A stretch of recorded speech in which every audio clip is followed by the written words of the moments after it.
Monique, mon amie, la première fois que je suis rentrée chez toi, mon regard est allé directement sur un tableau. Et il s'arrêtait là. Est-ce que tu peux dire quelque chose sur ce tableau-là? C'est un tableau orientaliste. Hein. Oui. Ce tableau, il a une histoire. C'est une cousine germaine de ma mère qui avait ce tableau. Et ma mère a été chez elle et elle lui a dit « Oh, qu'il est beau !» parce qu'elle l'a trouvé très beau. Moi aussi, je le trouve très beau avec ses couleurs douces. Et la cousine lui a dit « Prends-le ». Et ça, c'est un usage espagnol. Quand tu vas chez quelqu'un et que tu trouves quelque chose de beau, la politesse espagnole, on te le donne. Et c'est pour ça que, quand ma grand-mère, toute jeune, elle a été en Espagne avec mon grand-père, chez les amis qu'ils allaient voir, ils disaient « Oh, que c'est beau !» Et après, mon grand-père, il lui a dit « Non, il ne faut pas que tu dises ça. » Parce qu'au moment de partir, il y avait la bonne avec un paquet bien enveloppé, tenez, voilà. Alors, ce tableau, il a cette histoire, si tu veux. Donc, il vient de chez une cousine germaine de ma mère, et c'est les orientalistes.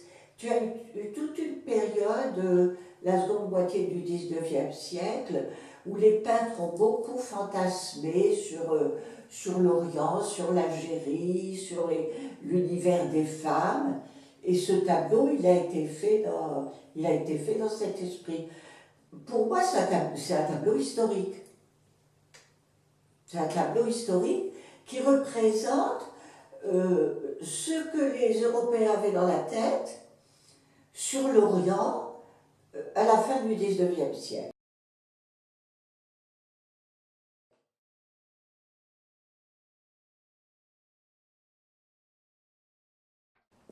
Tout à l'heure, en préparant cet entretien, tu m'as dit que dans ta famille, et en particulier toi et ta mère, vous passiez beaucoup de temps à parler de l'Algérie. Parler de ça, si tu veux, c'était sous-jacent, c'était la base de notre vie, quoi. Et elle est née là-bas, elle a vécu là-bas. Ah oui, elle est née là-bas, bien sûr. Oui, elle est née là-bas. Elle est née là-bas. Sa mère est née à Oran, son père était en Espagne, son père est né à Carthagène. Et mon arrière-grand-mère, donc la grand-mère de ma mère, elle est arrivée à Oran à 4 ans. Mon arrière-grand-mère, elle ne savait pas lire. Elle ne savait pas lire, mais elle parlait français et espagnol. Mais elle parlait français avec un gros accent espagnol, on va dire. Ouais.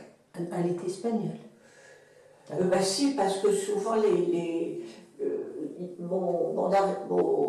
oui, c'est mon arrière-grand-père, ce sont des gens qui sont partis d'Espagne parce qu'ils étaient pauvres, qu'ils n'avaient pas de quoi vivre en Espagne.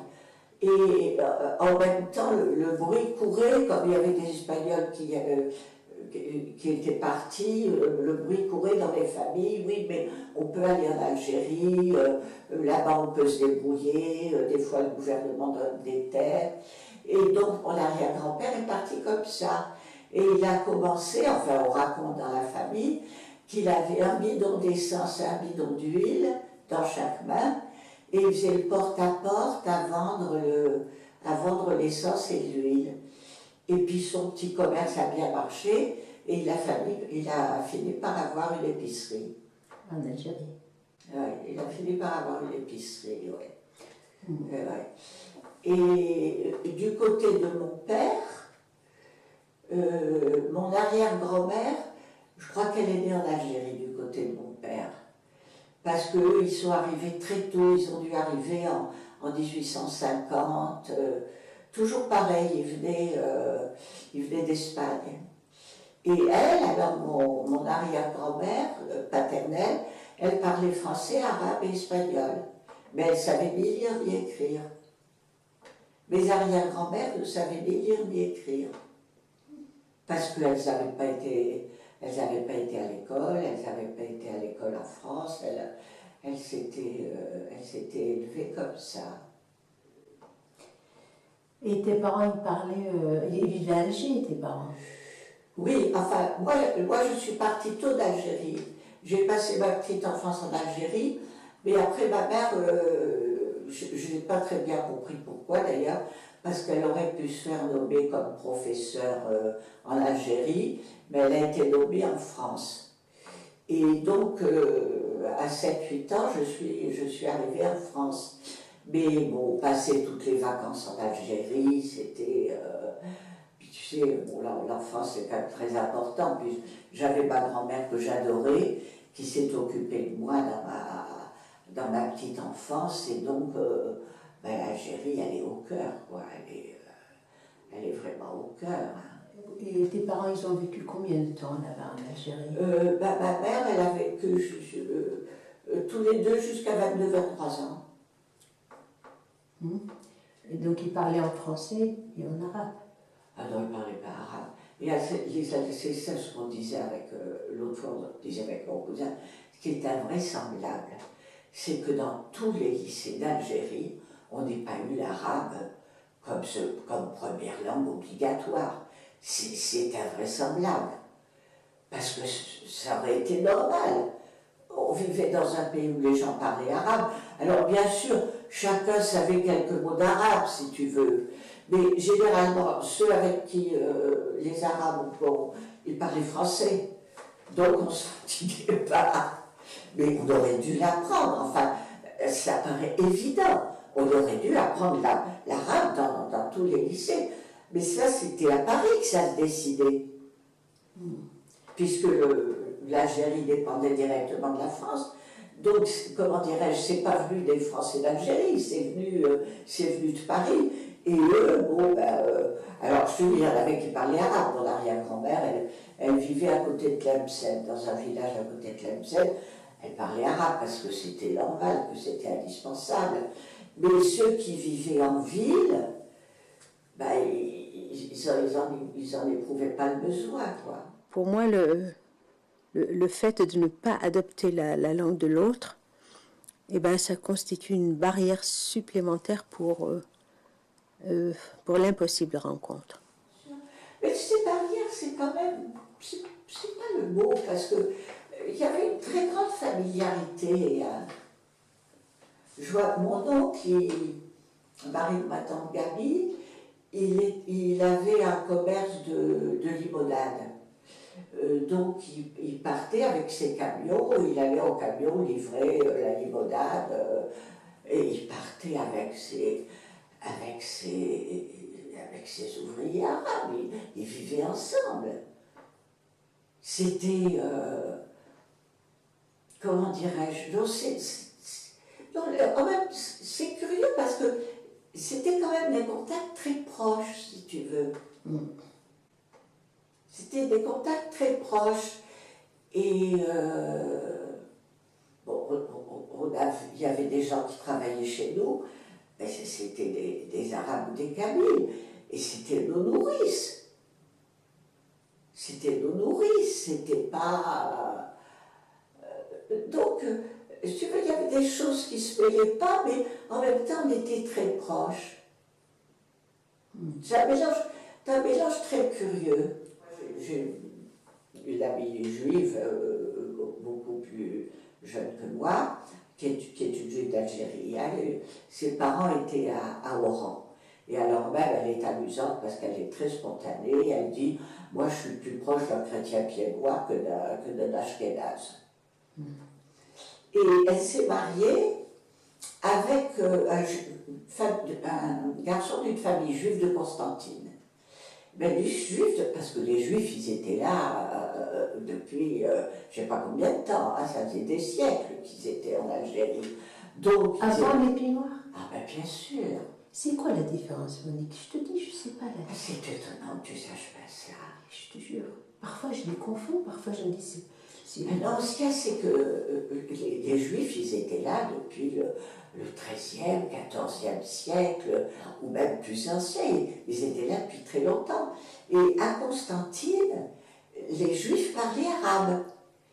Et elle, son mari, quand il est avec ses sœurs, il parle arabe. Et elle n'est pas contente parce qu'à Oran, les Juifs ne parlaient pas arabe, parce que c'était une ville. Et ça la met en colère quand son mari parle arabe avec ses sœurs parce qu'elle ne comprend pas. Ce qu'il y a eu, c'est que les Juifs, ils étaient là depuis très longtemps, mais il y a eu le fameux décret Crémieux en 1871 qui leur a donné uniquement aux Juifs la nationalité française. Et je ne sais pas comment le dire sans vouloir employer des mots défavorables, mais ils se sont très très vite adaptés, quoi. Ils se sont très très vite adaptés et ils se sont très vite fondus avec la population européenne. Donc ça n'a rien à voir, ils étaient là depuis très très longtemps, les Juifs.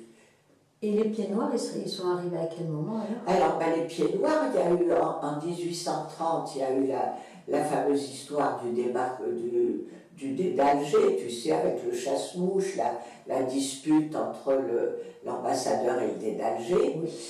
Et en représailles, il y a eu le débarquement. Il y a eu le débarquement français. Et ce qui s'est passé, c'est que au début, parce que moi j'ai fait mon travail d'histoire là-dessus, un mémoire d'histoire là-dessus, sur la presse française et l'Algérie de 1830 à 1833. Et dans tous les journaux français, si tu veux, ils traduisaient l'opinion, ils ne savaient pas quoi faire de l'Algérie. Ils avaient débarqué là-bas, mais qu'est-ce qu'on fait? Est-ce qu'on y reste? Est-ce qu'on repart? Il y avait des tas de discussions, et puis, il y a eu petit à petit, j'allais dire presque un peu par hasard, parce que ça s'est trouvé comme ça, la conquête militaire qui s'est étendue. Et d'abord, le 1830, c'était sous le roi Charles X. Et puis après, il y a eu un changement en France, et c'était une autre monarchie, avec Louis-Philippe, mais beaucoup plus libéral. Et finalement, il a accepté, comment dirais-je, la conquête de son prédécesseur. Et cette conquête, donc, s'est étendue, mais en France, il y avait d'ailleurs tout un parti qui ne s'intéressait pas, qui pensait que ce n'était pas la peine, que ça ne servait à rien, qu'on ne pourrait jamais rien faire. Et donc, il y a eu à la fois la conquête militaire, et puis des gens qui sont partis de France et puis d'Espagne, beaucoup d'Espagne, et puis d'Italie, et puis de Malte, et qui sont partis s'installer en Algérie, parce qu'ils étaient très pauvres, et qui pensaient que là-bas ils vivraient mieux. Et puis alors en 1848, il y a eu une révolution ouvrière qui a été vaincue en France. Et ils ont été emprisonnés, ils ont été déportés en Algérie. Donc il y a eu en 1848 des déportés républicains, révolutionnaires, qui sont partis en Algérie. Et puis après, petit à petit, le mouvement a continué. Mais mon arrière-grand-mère, à Tlemcen, elle allait travailler au champ avec un fusil.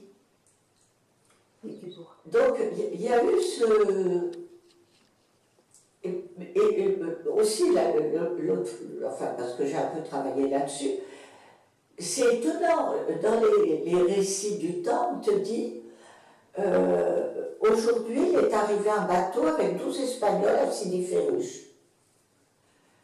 Sauf que c'était mieux qu'ils avaient des meilleurs bateaux et tout.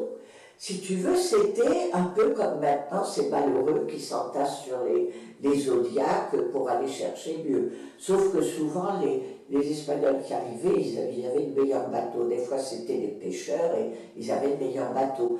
Mais ça paraît extraordinaire. Ils arrivaient comme ça,